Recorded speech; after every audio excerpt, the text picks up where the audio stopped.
저의 설교 제목은 예루살렘 성의 안에서, 성 안에서 살게 된 사람들이라는 제목입니다. 왜 이렇게 중요할까요? 느헤미야 당시에 예루살렘 성은 사람이 안전하고 편안하게 살 만한 도시가 아니었습니다. 성벽이 무너지고 성문은 회파되고, 그래서 도적들이, 강도들이, 그리고 많은 짐승들이 있는, 풀이 무성하게 자란, 아무도 그 동네에 살고 싶지 않는 성이 예루살렘이었습니다. 아무리 좋은 집도 주인이 살지 않으면 그 집은 썰렁하고 폐허가 됩니다. 유리창이 깨지고 물건이 다 없어지고 그렇게 되지요. 비록 성벽은 재건되고 성문은 다시 세웠지만 아직도 예루살렘 성 안은 썰렁하고 강도와 도적이 창궐했던 그 상황을 여러분이 상상을 해보십시오. 누가 거기서 살려고 하겠습니까? 아무리 예루살렘 성이라 할지라도 그것을 다 피하고 싶지요. 왜? 언제 어느 때 피해를 볼지 모르니까. 아마 연평도의 시민, 그 섬에 사는 사람들의 마음이 지금 그럴 거예요. 고향인데 돌아가기는 쉽고, 그러나 언제 또 폭탄이 날아올지도 모르는 그런 상황이죠. 성벽을 느헤미야와 하나님의 종들은 힘을 합해서 건축했어요. 성벽을 건축하고 나니까 일단 외부 세력부터의 공격은 막게 됐는데, 이스라엘 백성들은 이상하게도 허전했어요. 우리가 큰 일을 치르고 나면 허전해요. 왜 허전할 것인가? 그것은 말씀에 대한 갈급함 때문이에요. 이스라엘 백성들이 다 고향으로, 집으로 돌아갔지만 어쩔 줄을 몰랐어요. 집 지을 때는 집 짓는 게 목적이었는데 집을 다 짓고 나니까, 성벽을 고치고 나니까 마음이 갈급한 거예요. 그래서 학사에스라를 불러서 하나님 말씀을 읽었어요. 설교한 것도 아니고 그냥 읽었어요. 말씀을 듣다 보니까 마치 거울을 보고 자기를 보는 것 같아요. 진짜를 보니까 가짜가 보인 거예요. 그래서 이스라엘 백성들은 말씀을 듣는 순간에 내가 잘못 살아왔구나, 내가 변명하면서 살아왔구나, 내가 위선적으로 살아왔구나, 이런 생각을 하게 됐습니다. 그 생각을 하는 순간에 이 사람들은 마음에 찔림을 받고 하나님의 말씀 앞에서 엉엉 울었어요. 그것이 좀 더 깊어져서 금식을 했어요. 통곡을 했어요. 이것이 이스라엘 사람들의 형편입니다. 그 결과 그들은 진짜 말씀을 듣고 가짜로 살아왔던 내가 뭘 잘못했는지 생각만 하는 게 아니라 조목조목 적기 시작을 했어요. 그리고 서명했어요. 그리고 사인했어요. 이것이 느헤미야 10장까지의 이야기입니다. 이제 당면한 문제는 무엇입니까? 외적으로는 성벽을 다 재건했고, 그리고 말씀을 들었는데, 말씀을 듣고 보니까 이스라엘 성벽을 쌓는 게 문제가 아니라 이스라엘 내부의 문제를 보게 된 거예요. 은혜를 받으면 제일 먼저 자기의 거짓된 겉모양을 보게 됩니다. 내가 위선자구나, 지금까지 쇼를 하고 살아왔구나, 이렇게 하나님이 깨닫게 해주십니다. 말씀을 받으면 나의 내면의 세계가 보여지기 시작을 합니다. 그것이 이스라엘이었어요. 처음에는 성벽이 무너진 것만 가지고 울고 불고 난리를 쳤는데 이걸 다 쌓아놓고 보니까 이제 그리고 말씀을 듣고 깨닫고 보니까 이스라엘의 내면을 보게 된 거예요. 부서진 집들, 잡초가 무성하게 자라난 것, 길도 파헤쳐지고 사람이 살 수 없는 그 이스라엘의 내면의 세계를 이 사람들이 보고 충격을 받았어요. 여기서 우리가 발견하는 것은 믿음의 첫 단계에서는 내 외면을 봅니다. 그러나 믿음이 깊어지면 내면을 봅니다. 에스겔서에서도 보면 성전에서 물이 나오는데 처음에는 내 발목 차요. 그러다가 무릎이 차요. 그 다음에 허리가 차요. 그 다음에 이 가슴까지 물이 차올라요. 나중에는 헤엄칠 수밖에 없는 쪽으로 가는 것이 있어요. 우리의 신앙이 발목 신앙인지 무릎 신앙인지 허리에 찬 신앙인지 그것도 잘 몰라요. 근데 말씀을 듣고 보니까 그게 보인 거예요. 문제가 생겼습니다. 그러면 과연 누가 예루살렘 성에 들어가서 살겠느냐 하는 거예요. 느헤미야 11장 1절을 보십시오. 같이 읽겠습니다. 시작. 백성들의 지도자들은 예루살렘에 살게 되었습니다. 나머지 백성들에 대해서는 제비를 뽑아 10분의 1은 거룩한 성 예루살렘에 살게 했고 나머지 10분의 9는 각자의 자기 성읍에서 살게 했습니다. 이 성 안에 들어가서 차풀이 있고 집을 고쳐야 되고 여우들이 오고 쥐가 들락날락하는 이런 곳, 제일 그런 곳을 내가 먼저 들어가야 되겠다고 한 사람들이 백성의 지도자들이었다는 것입니다. 지도자가 모범을 보이면 백성들은 기쁘게 따라갑니다. 지도자가 희생을 하면은 따르는 자도 희생을 합니다.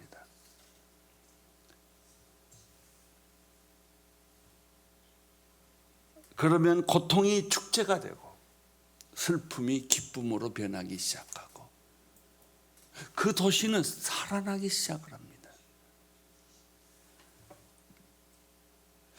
이번에 연평도 사건을 보면서 우리 대통령께서 이런 말을 했죠.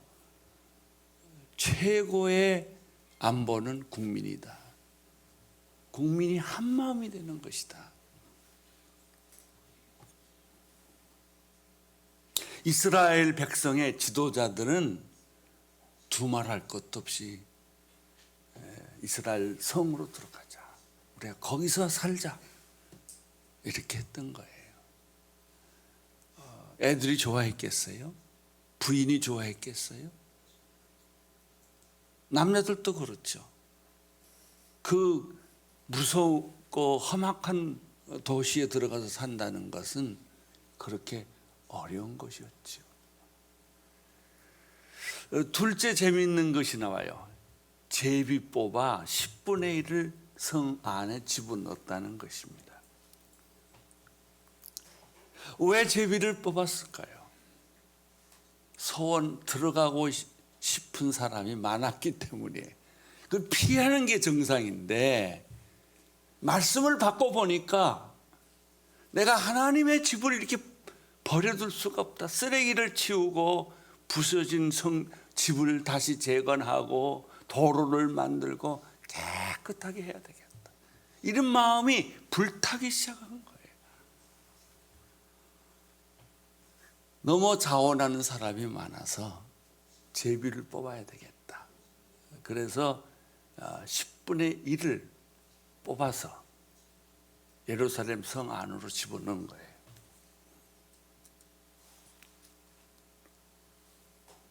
제비 뽑는 것은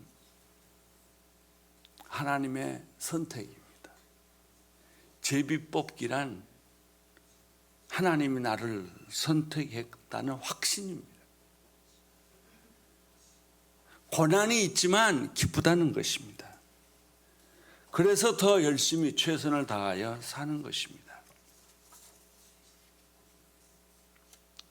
우리가 제비 뽑기가 구약에서 어떻게 나오는데, 여호수아가 가나안 땅을 들어갔을 때 땅을 분배했어요. 땅을 분배하니까 그 분배받은 족속들은 또 땅을 나누어 가져야 되는데, 다 사람들이 서로 좋은 땅을 가지려고 하니까 제비 뽑기를 한 거예요. 이스라엘 백성들이 왕을 세워달라고 할 때도 제비를 뽑았어요. 어떻게 할 거냐. 가론 유다 대신에 마띠아를 선택할 때도 제비를 뽑았어요. 이것은 뭐냐면, 제비 뽑기란 결국 사람이 후보자를 다 세워서 했지만 선택은 하나님이 하신다는 그 믿음이었죠. 이스라엘 성 안에 들어가서 살게 된 사람은 다 모든 사람이 원했지만 하나님이 10분의 1만 그 성에 들어가도록 만든 것입니다.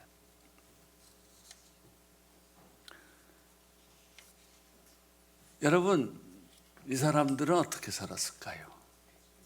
고난이, 고통이 무섭지 않았을 거예요. 밤이 무섭지 않았을 거예요.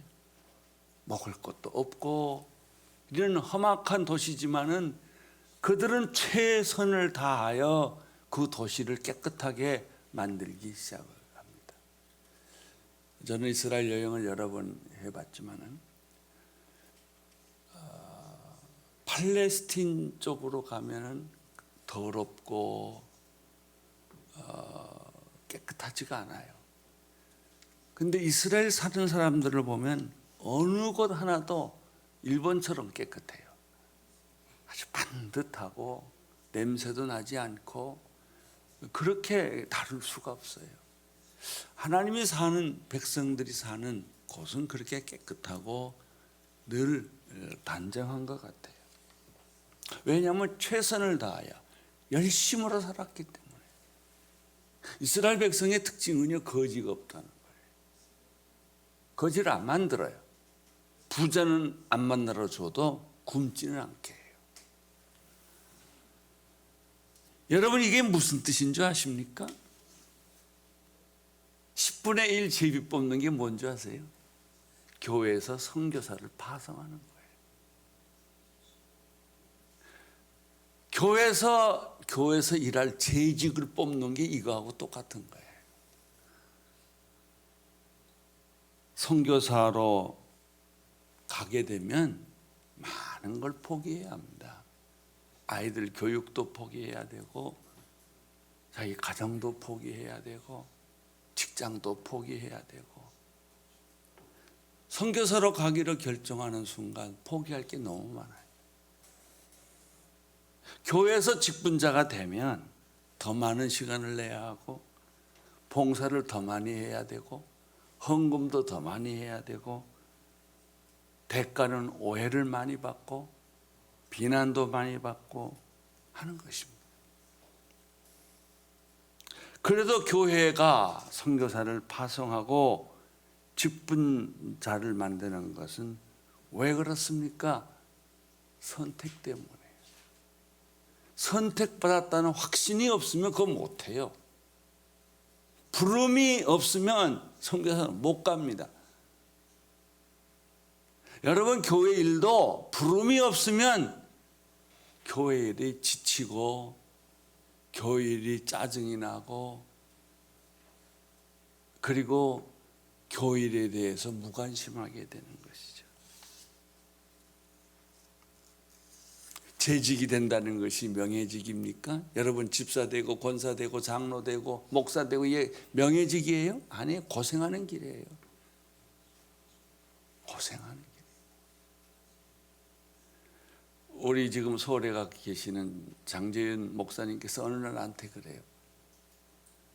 어떤 분들이 너무 목회가 힘들어서 이제 불평을 하니까 당신 목사가 뭔지 아시오?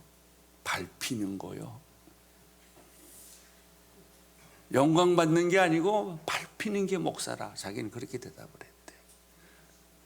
그래요. 여러분 영광 받고 박수 받기 위해 선교사 됐습니까? 누가 알아주기 위해서 선교됐습니까? 교회에서 좀 더 높은 지위 되기 위해서 장로 되고 집사가 됐습니까? 아니에요.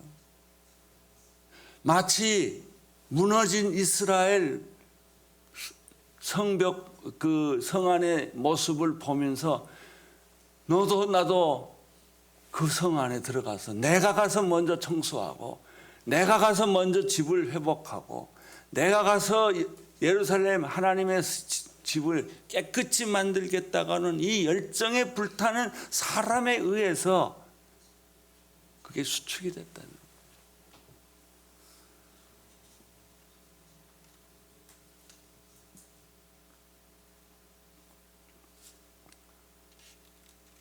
선교사님들이 왜 모든 걸 다 포기하고 선교지로 갔을까요?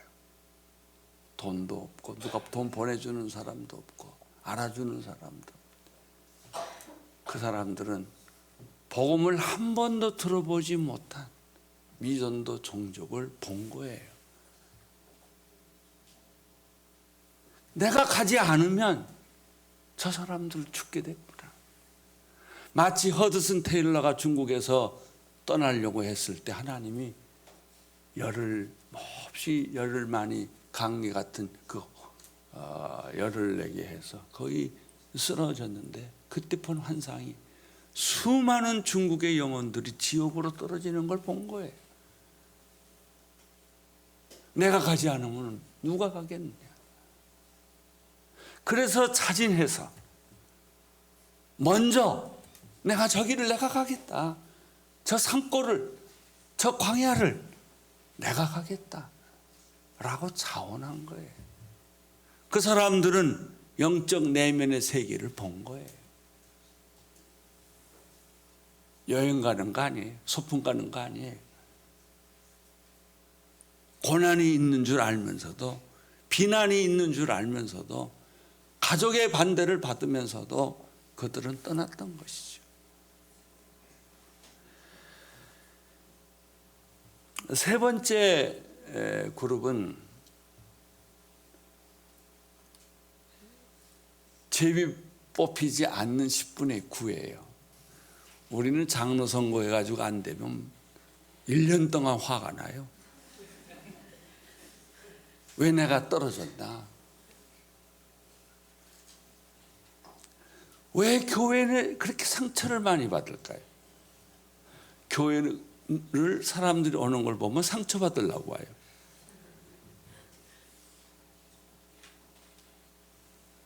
왜 상처받는 줄 아세요? 상처를 환영했기 때문에. 상처 주면 노 그러세요. 안 받으면 되잖아요. 근데 상처를 우리는 너무나 잘 받아요.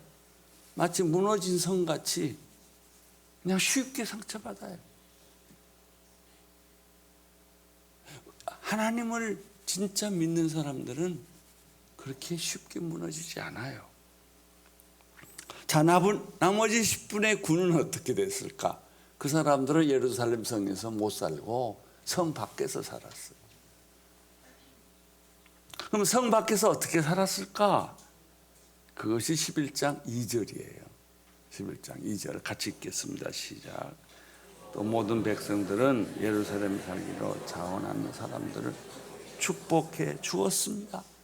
나는 비록 예루살렘 성전에 들어가서 청소도 못하고 집도 못 짓고 예루살렘 성전을 다시 복구하는 일에 참여하는 것은 못했지만 그들이 성 밖에서 살면서 그렇게 가서 고생하는 사람들을 축복해 주었다. 축복해 주었다. 보냄을 받는 사람들과 축복을 해주는 사람들이 있다는 걸 우리는 여기서 발견해요. 이 얼마나 아름다운 광경이에요. 이게 교회입니다. 교회는 아름답습니다. 교회는 감격입니다. 교회는 눈물입니다. 교회 오면 이런 것들을 경험해요. 하나님의 말씀을 듣고 하나님의 만지심을 경험하고 하나님의 음성을 듣고 무너졌던 내가 다시 회복이 되고, 내가 비록 제비를 뽑히지 못했다 할지라도 제비 뽑은 사람을 축복하고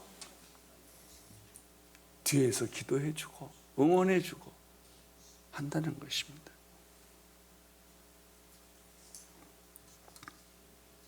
느헤미야 7장 뒤로 돌아가서 4절에 가보면 이런 말씀이 있습니다.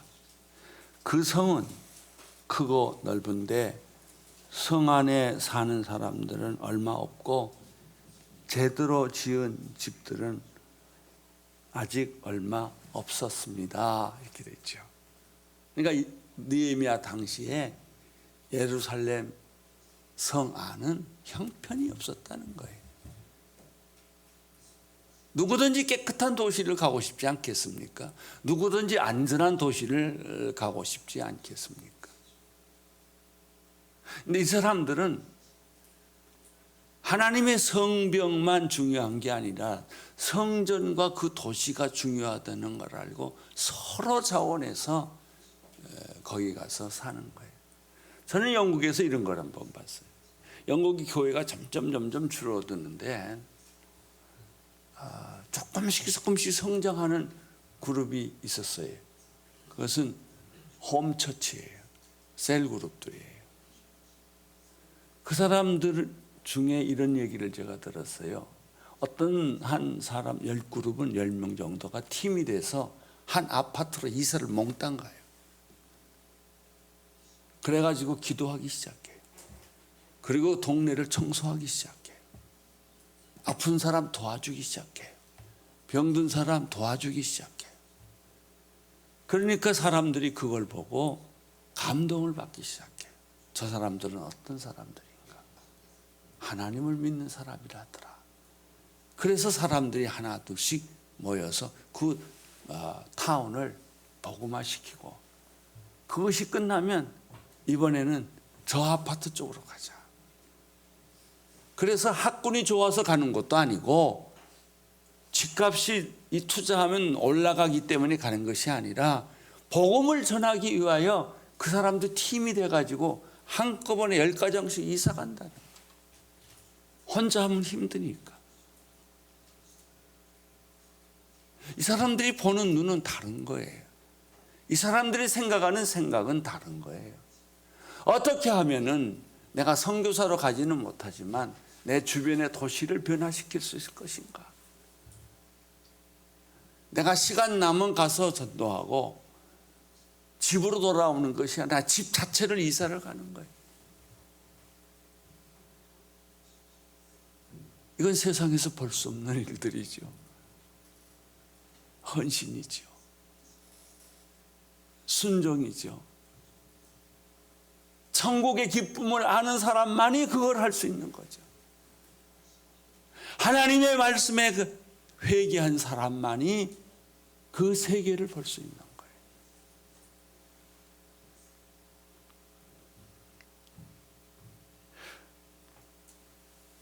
얼마나 할 일이 많았겠습니까? 폐허된 도시, 자풀이 무성한 도시, 습격당한 도시, 남아있는 것이라고는 아무것도 없는 도시, 사람도 없는 도시, 그들이 가서 그 도시를 살려놓는 거예요. 죽어있는 도시. 여러분, 한 번도 예수를 믿어보지 못한 그 원주민들 속에 들어가서 죽음을 각오하고 그들은 가서 전도했던 것이죠. 아우카족의 남미의 브라질 그쪽에 그 유명한 이야기가 있지 않습니까? 휘튼 대학을 졸업한 아주 유명한 청년, 아주 똑똑한 청년들이 결혼하자마자 5가장이 거기에 전도하러 갔어요. 근데 아홉 가족들은 사람들을 만나면 그냥 죽여요. 자기 동족이 아닌. 또 그 사람 5명이 피살당했어요. 내과에서. 그래서 미국에 군인들이 들어가서 조사를 해서 시체를 찾았어요. 그런데 어떤 줄 아십니까? 그 남편을 잃은 부인 중에 몇 사람이 다시 아홉 가족으로 간 거예요. 보따리를 짐을 지고. 그 아홉 가족들이 너희 남편은 우리가 죽였는데 네가 왜 또 왔냐? 나는 예수를 전하러 왔다. 그래서 그 사람들이 감동해서 마을 전체가 다 예수 믿었다는 거 아니에요? 그게 우리가 할 일이에요. 그것이 우리가 사는 이유예요.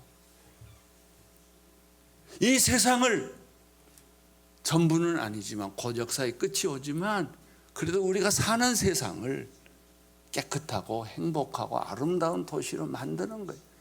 예수 믿고 구원받게 만드는 것이라는 것이죠. 느헤미야 11장에는 이렇게 예루살렘 성 안에 들어가서 또는 성 밖에서 사는 사람들의 명단이 나옵니다. 느헤미야의 특징은 명단을 그렇게 잘 써요. 그 명단에 여러분의 이름도 들어가기를 바랍니다. 느헤미야 11장 3절에서 9절은 지도자들의 이름이 나옵니다. 10절에서 14절은 레위 자손의 이름이 나옵니다. 19절에서 24절은 성 문지기의 명단이 나옵니다. 그리고 25절에서 36절은 성 밖에 살게 된 사람들의 이름이 나옵니다. 성 안에서 살든 성 밖에서 살든 그걸 하나님이 구분하는 게 아니라 다 하나님 나라 일에 참여했다. 이렇게 생각하시는 거예요. 성벽은 이미 세워졌고 성 안에 도로를 다시 건설하고 건물도 다시 지은 거예요. 얼마나 생활이 고단했겠습니까? 여기서 우리는 하나님의 백성들의 열정, 헌신을 보게 되는 것입니다. 그것이 교회입니다.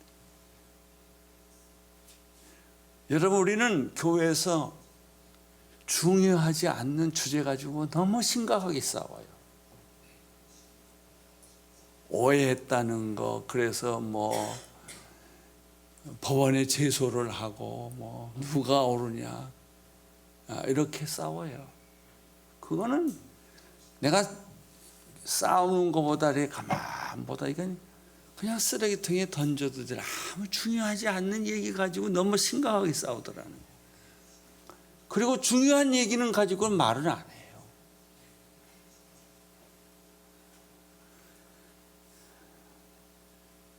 나는 여러분들이 이렇게 기쁘게 자원한 사람들, 하나님께로부터 선택받은 사람들, 영적 지도자들이 되기를 바랍니다. 그래서 가지 않을 곳에 가고 살 수 없는 곳이라 할지라도 내 인생을 그저 단기 선교사로 갔다 오는 것이 아니라 내 인생을 그 민족과 함께 그 백성들과 함께 나를 던지는 그런 계기가 되기를 축원합니다. 할렐루야. 우리 하나님께 감사의 박수 올려드립니다.